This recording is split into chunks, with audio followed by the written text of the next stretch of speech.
The Chiefs get it done and give you a Christmas present that is the number one seed. They're a little selfish. They're going to help themselves out that way as well. What does it mean and what happens next? The Steelers go down to the Chiefs today live on Locked On Chiefs. From the land of the free and the home of the Chiefs, this is the Locked On Chiefs podcast. Get into this season with our friends over at FanDuel right now. New customers place a $5 bet. You can get $250 back in bonus bets. If you win that $5 bet, go check it out at FanDuel.com. A lot of betting was probably going on. It's a lot of Christmas morning drudgery. Very different schedule, but the Chiefs get it done and accomplish what I think has been goal number one all season, and maybe number two because you always want to win the West. But we're going to break it down for you. Who stood out today without Chris Jones, without DJ Humphries? Who gets our game balls? That's coming up later. The rise in play right now has them on the right trajectory that we have talked about, hitting January running. We're going to get to that and the lessons we have to take away. For one, Jaden Hicks, that's for sure, as well as job number one, and that is getting things so you can rest. We're here with Matt and Derek. You can find him at ChiefsDigest.com and Chiefs Digest here on the YouTube platform. You can find Chris over at KC Chiefs Corner. All of my work is at NFL 33 and RGR Football, and soon to be RogueAPC.com, where you can get the athletic matrix and start looking at the draft class as well.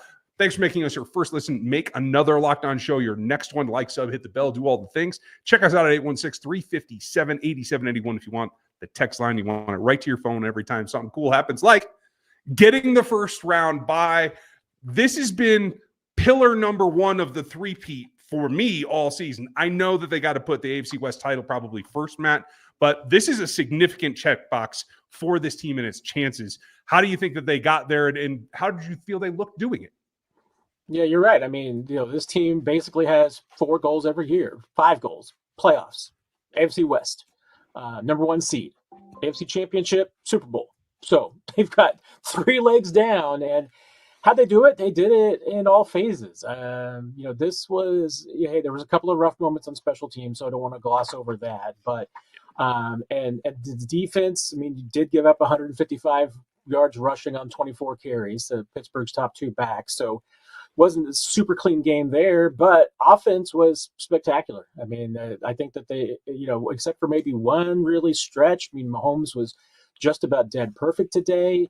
29-10. I mean, that says enough right there about how this team's been winning close games, but this was one that they put away from the get-go. So, I mean, to me, this is exactly the kind of football that you want to be playing right now. I said it on social media, and I'll repeat it here. I mean, this is just a case of the Chiefs engaging January mode today. It probably started a little bit last week with the return of Hollywood Brown. But now you truly are seeing, this offense, I think, reach critical mass with Brown out there and what they can do with everybody in the right spots and the right roles. You know what I love about this is watching this game and actually getting a chance to enjoy Christmas. Merry Christmas, everybody, by the way. Throwing that out there. But being able to enjoy the game and not having to actually be sweating it in the fourth quarter. This was a game that pretty much Kansas City stepped out at the very start of the game and took control of it early on and had it the entire game. And that is exactly what you want to see from this team. The Steelers are going to be a playoff team. They have a chance to possibly play them again in the future. And the thing I thought stood out to me is I agree with Matt. It was a great offensive game, but I think that they were still holding stuff back. You didn't really see any trick plays. You saw them rerun a couple of different plays that were successful in different ways, trying to use the same types of plays and attack the Steelers that way. And I think that's important because I do think that Andy Reid is looking at this going, okay, right now we've got 21 days until they play another game that's going to matter. Hollywood Brown isn't going to get any more snaps, I wouldn't imagine, until the playoff game. So he's as good as he is going to have to be going into the playoffs, which I'm sure you would have wanted to get him a little bit more, but it is what it is. And now you have a chance to get Chris Jones back. You have a chance to get DJ Humphries back. You have all these guys that are going to get all this time off to recoup their body. Don't get me wrong. You have another game left against the Denver Broncos, and you're going to have some of your subs to get in there. And I'll be curious to see how they play that one. But looking at this one, Patrick Mahomes, almost 75% passing today on the day, 300 yards, 3 TDs. This is the Patrick Mahomes of old to an extent. And what I loved about it is you continue to get Xavier Worthy involved in the offense in different ways where it's not just him being the deep ball guy. With Hollywood Brown back there, able to change what they're doing with Xavier Worthy, and I like that. And Matt, I'm guessing at this point we don't have any updates on any injuries, which I think the only one that I really thought I saw was Pacheco. Is that correct? There was a couple. Mike Pennell left with true. an injury as well. So there's a couple of guys that at least keep an eye on. But I mean, the Chiefs are going to have 18 or 19 days off between now and that potential divisional round game for some players. I mean, I doubt that Mahomes plays against Denver. That would give him plenty of time to rest that ankle. Chris Jones, Travis Kelce, probably a few more guys that won't play, anybody that's banged up. And, it's not just your potentially 7 inactives that you can have. Obviously, Chiefs, you see the way they've played Week 18 games before. There's a few more guys. So you might end up with 10 to 12 players who simply don't play against Denver. And there's 12 starters that might end up, getting almost 3 full weeks off, or three full weeks plus a few days off. It's going to be, that's a huge advantage. I mean, that's something that, was the back end of this 3-day games and 11-day extravaganza that the Chiefs had going for them. And I guess Chiefs fans too, Chris, because, I guess nobody has heart palpitations or back pain today, grabbing your chest after this one. It does work out that way. 2 guys that I was a little worried about, like you said, Pennell goes out, did come back in. Spags did him no favors because as he's limping around basically half speed on a hamstring, Spags has him drop into coverage, which I thought was, I think Spags owes him a Christmas ham or something for that one, but we'll see what 350-pound man going in coverage. Right? Probably not what you want to do. Just saying. Optimal, but kudos to Mike Pennell for gutting it out. CRW also left for a bit, did return to the ball game. So want to make sure, because I thought he played some good snaps as well. Want to make sure we shout those guys out. If we have more injury news, we will follow that up for you.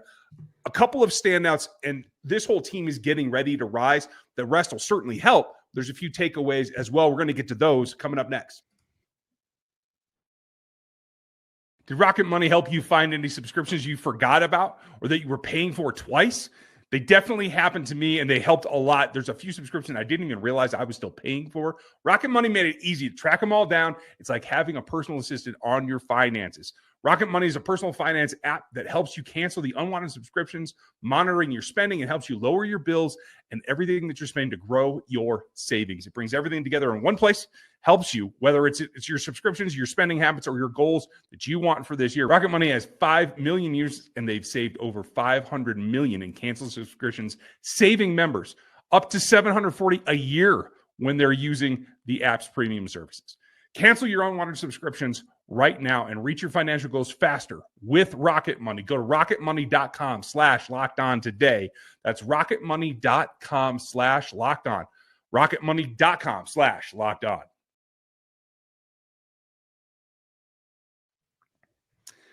I think the key to this is making sure that you have all the information. So you got to go to ChiefsDigest.com, Chiefs Digest here on the YouTube platform. Check out RGR Football. Go to Casey Chiefs Corner. See what Chris is laying down there. So you get a full picture. We're going to have some time to think about some things. But if you had told me coming into this that this team was not only going to have the offensive output that it had today, Matt, but that sans Chris Jones, we're talking a 5-sack game, I would have told you it was all running over the left guard and they were just like roadhousing him. It didn't work out that way. I thought they got a nice solid contribution from most of the defensive front. How did they look to you? Yeah, I mean, when you're talking about the defensive front, I mean, we talked about the run game a little bit, and that's where they were not their strongest today. And against the Steelers, that's maybe to be expected.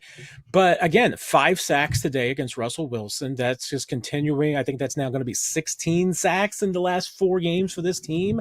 That's a far cry from where they were earlier in the season. So, getting that, and remember too, that's like the 16 sacks in the last 18 days.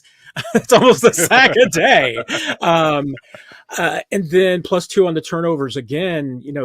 Both of those things are just piling up for this team right now. They're getting them in bunches, and that's once again, I mean, that's a good sign because this defense, through the first 3 quarters of the season was winning with a little bit of a bend but don't break philosophy. I mean, they weren't making the big plays that they typically have in the past. And, during their last 2 Super Bowl runs, we made a big deal of the fact that, they had 55 sacks each of those 2 seasons. This year, they haven't been doing that. But if they're going to be playing at that clip, not necessarily for the entire season, but they're going to be playing at that pace going into the postseason, that's where you want to be. I mean, I'd rather take a bunch of sacks in January and February than 55 during the regular season. I mean, regular season numbers can at least tell you where you are, who you are, where you're going. But I think with this team, I mean, we see it offensively, it's a little bit of a switch flip, and they've flipped the switch. We talk about that on the offensive side. I think this defense is starting to do it too. I mean, this isn't the biggest challenge, but the fact that you still held the Steelers at 10 points, I mean, at home on Christmas Day, and make them look as pedestrian as you did, that's a good sign to me. Pickens, 3 catches for 50 yards. Don't get me wrong, his long ball was a great catch over Trent McDuffie. That was a fantastic play by him.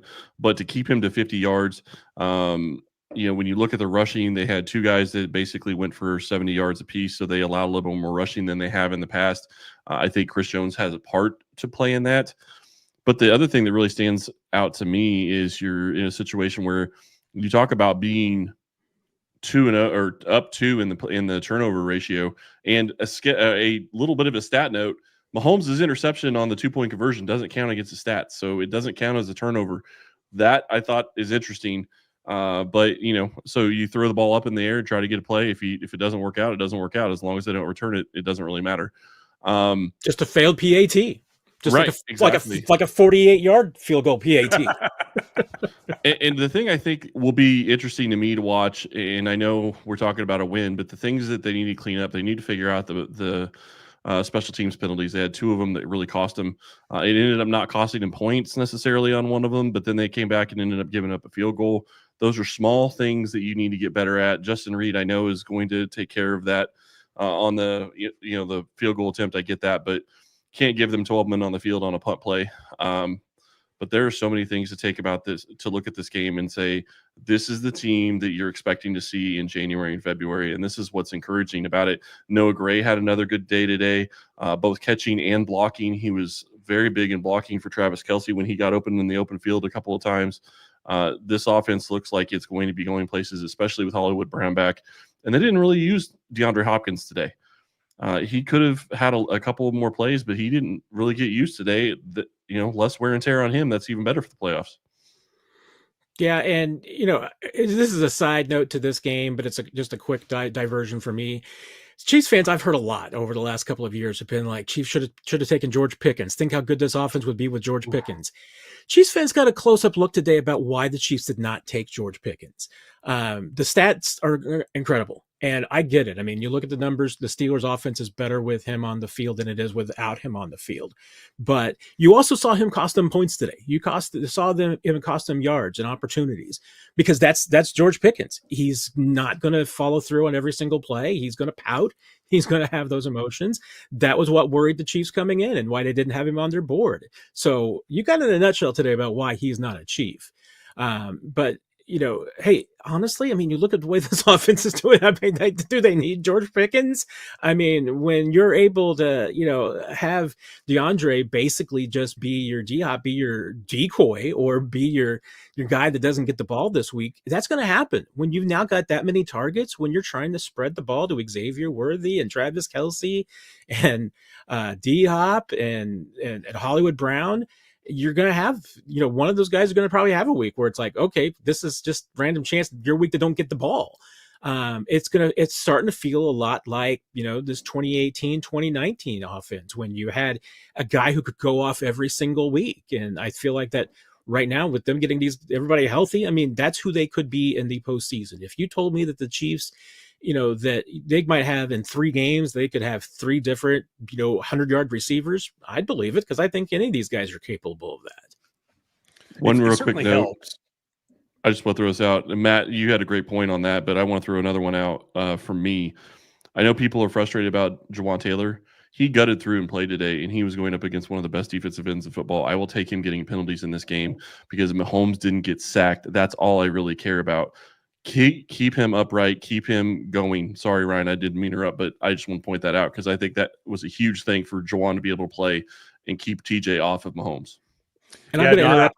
I'm going to interrupt again because I just want to interrupt you, Ryan, because I want to add in that he was going up against a pretty savvy guy who I think also sold a couple of those holding calls. Absolutely. Hey, fall down and you can sometimes get the call. I'm glad you guys mentioned both those guys. I was actually going to stick with the script and go to lessons learned. So for Xavier and Jaden Hicks, celebrate on your way back to the bench. Don't stand over somebody. Don't take your time. Andy wants you to cut loose and show your personality. Do it. Just do this as you're walking away. I just want some basics here. Tune that up before they get to the postseason so that you don't cost yourselves when it really, really hurts. So since you guys took care of the rest of it, this is what we're going to do, folks. Who stood out to who and who gets the game balls? That's coming up next. Get ready to tackle the NFL action with FanDuel, America's #1 sportsbook. Because right now, new customers, you can bet just $5 and you get 150 back in bonus bets if you win right now. FanDuel Sportsbook, the app, gives you everything that you need to get bets in place for the NFL all in one place. So when you got a hunch in the middle of the game, you want to check out the latest stats, you live by that play-by-play, you can do that and much more on the same page right where you place your bets. Visit FanDuel.com today and join. You'll get started with $150 in bonus bets if you win your first $5 bet. That's at FanDuel.com. Never waste a hunch and make every moment more with FanDuel, America's #1 and official sportsbook partner of the NFL. Now, there are plenty of standouts, and I just want you guys to get going wherever you want to get going. So I won't even start with one. Matt, who do you have as your first standout? I think there are a lot. And obviously, offensive side of the football, one underrated one. I mean, I think it's going to probably fly below the radar because we talk about all the big names. But Justin Watson having a couple of big plays. I think that 49-yard bomb absolutely gave this offense a lot of confidence and a big boost early. Getting the touchdown. I mean, I've been someone who personally has thought and felt like that Justin's been losing a little bit of a step this year, but that deep ball was absolutely perfectly thrown, perfect route, great catch, everything. Did a great job on the touchdown reception too. So those 2 catches for 60 yards, those were big. And, that's a guy that we haven't necessarily seen stepping up big time this year. I have to give props to Joe Thuney because I think, again, another, Chris mentioned Jawan Taylor having a tough assignment today. Joe Thuney had it as well. And again, wasn't always pretty, but he did a really good job of just keeping himself between the edge defender and Mahomes, and how he manages to do that with those T-Rex arms, I have no idea, but it's been really impressive to watch the last couple of weeks. I still expect DJ Humphries to be back for this team, especially now that you get this long layoff, and maybe he's able to play against Denver a little bit, knock off the rust. But I've been really impressed with Joe Thuney. I mean, he is a true pro. What stands out to me is you look at what you saw from Justin Watson. You make a great point, Matt. He's had 2 weeks where he's struggled the past couple of weeks with balls that you would think or hope that he would catch. And then come in today, have that big bomb play, and then have the touchdown catch, which wasn't an easy catch the way that ball was thrown and him having to go get it. So congrats to him for making that play. But you look at this offense and it's so much different with Hollywood Brown. Like, it is just night and day different with Hollywood Brown. And it's not just what Hollywood Brown can do, but it's being able to shift a guy like Xavier Worthy into now basically a third wide receiver role to where he doesn't have to be a huge threat. You have Brown and Hopkins and being able to do that. Worthy, I thought, had another good game. Obviously, he got the touchdown, but it was all, let's see, what did he have? 9 targets for 8 catches and almost 80 yards and a touchdown. You'll take that every single week. And he keeps getting to a point where he is showing you how he knows how to play the game. This is a small play that stood out to me. It's him going down to his knees to catch the ball, knowing that the ball was short. Get the ball. Don't care about anything else. Get the ball. Then get up and do what you need to do. It's all the small things as you're a rookie, showing that you get it, showing that you can contribute in different ways. That's very big for me. I think you're absolutely on it. I'm going to call out a couple of guys because they're not going to get the attention. Big time play and a noticeable evolution in his pass rush for Felix Anadico. Zama turning that corner, getting under on the rip. That's what we've seen him be capable of. He's starting to round into shape. Jaden Hicks, obviously been getting some picks lately. He's bringing the wood again. He looks comfortable in this defense. Took longer than I thought, to be honest. I thought he'd be here around week 8 or 10. Doesn't matter that it's week 16, it's here. And he's contributing to this point where you can actually get through. Then the guy that I don't think is going to get any credit whatsoever, because he did leave the ball game and did come back in, but your leading tackler today is my UDFA guy, Roland Wallace. Matt, who stands out of those guys for you? Yeah, glad you mentioned Chris Roland Wallace. He ended up having 10 tackles combined. And, hey, there's sometimes a dual-edged sword with that. I mean, you don't necessarily want a cornerback leading you in tackles because it probably tells you that you're letting some guys get deep or you're giving up some passes. But I like to see players like that be sure-handed tacklers and helping to get guys on the ground. And Chris Roland Wallace, I mean, he rallies to the football. That's one other reason why he ends up, it seems like, making a lot of plays and being in the right place because he's a hustler. It's good to see. And I should, now that we're on the defensive side, I should throw out, another one too, and Turk Wharton. Turk just continues to have and continues to make money. He's gonna get paid this offseason. I don't know that the Chiefs can necessarily pay him, but some team is going to pay him some money because he's definitely had a productive year as an interior pass rusher. Before we jump to game balls, because we need to do that in a second, I also want to give some standouts on special teams. Nico Remigio had a great return. Hold on to the ball a little bit better. Thank you. Thank you, Leo Chanel, for sitting on the field at the right place at the right time, because that knocked the ball back into the Chiefs. And good job. And Deion Bush for being in the right spot. The guy just makes plays every time you bring him up. I don't know. Yeah, no, that's a great point. And Bush actually had some defensive snaps as well because Reed got hurt, so Bush had to go in and play defense. And you didn't really see him targeted, so that's a good sign that he can step in and do that. And I think the Chiefs will get Shamari Connor back for the playoffs, I would imagine. 20 went to 3 weeks is probably going to give him enough time to be able to come back and play. Matt Ariza continues to get better at punting. And obviously, you wish that one of those got down inside the 20 and it went into the end zone, but then he came back and put one inside, I think it was the 10-yard line, where it just bounced and died. And that's exactly what you want from your punter. I think he continues to get better, and he's been doing great at holding as well. I think his net was 53.8 today, and I know he had that 172-yarder. That was a net 52, even with the touchback. So I'm okay with that. Right? That's pretty epic. And everybody who makes these standout plays gets in the consternation for a game ball because Matt is our resident expert and beat reporter. Check him out at ChiefsDigest.com. Matt, you get to go first. Who is your selection today? Well, it was a historic day for him. He gets touchdown number 77 in franchise history. He gets over 1,000 receptions in his career. Number 3 all-time tight end on that list. Travis Kelce, this was started out looking like, the first half, it was just going to be kind of a quiet Travis game. Does he even get to the 4 catches that he needs to get to 1,000 regular season catches for his career? But then the second half was just vintage Travis Kelce. He's in the right places at the right time. He and Mahomes make a couple of adjustments, including on the touchdown play, 8 catches, 84 yards. Now it's 1,004 catches in his career. Passes Tony Gonzalez for the most touchdown catches in franchise history.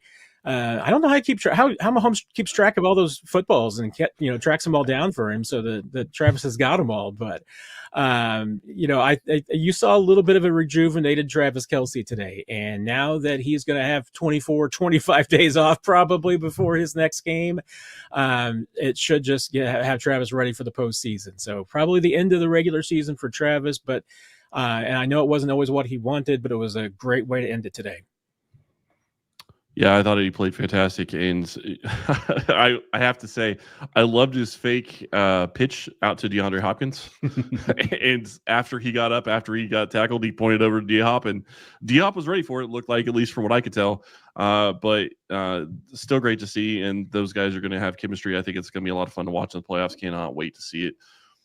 This felt like it was back to vintage Patrick Mahomes at times in this game.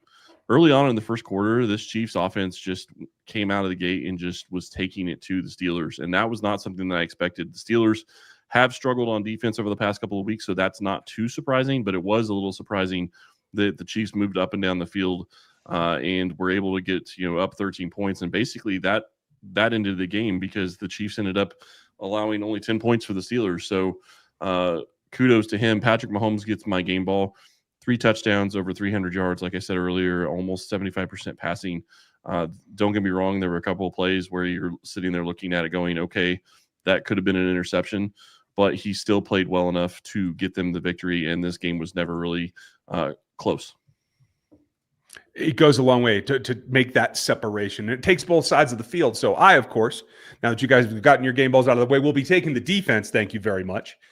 At this point, you always do. It's a 3-game streak. Trent McDuffie kept it alive. It wasn't an interception, but he did force the fumble, heads-up play, drawing the number one matchup. Yes, he gave up a pass or two. That's the way it goes when you're the number one and everybody's coming at you. I thought he played very well. Another shout-out to, you mentioned Turk Wharton before. George Karlaftis put in a lot of good snaps here. They needed someone to come take the reins with Chris out. I thought it might be Omenihu. Didn't have the matchup today. Ended up that George contributed, Wharton contributed, Omenihu did. But the guy who gets my game ball is the guy who came out of nowhere with 2 sacks, another TFL, as well as a forced fumble. That is Mike Dana putting in the work, and the guy that we don't talk about enough when it needed to rise up and replace Chris. He came out with guns blazing, and they got it done, folks. Who gets your game ball? Put your comments down below with who you have. Merry Christmas to all, and I hope that you all enjoy the rest of your evening. Enjoy the time off. You're going to see some Chiefs. But if you need more information, and there'll be plenty of it, you can go to Chiefs Digest and see Matt. You can go to Chiefs Corner and see Chris. Come on over to RGR Football. I'm going to be live over there in a couple of minutes. And check out NFL 33. Thank you for everything this season, Matt. Thank you for every appearance, every week, like clockwork. You're the Christmas present that we don't give enough credit to as well. Well, you're much too kind, and I would rather spend Christmas Day with you guys with the best people in the world. So, Appreciate that, buddy.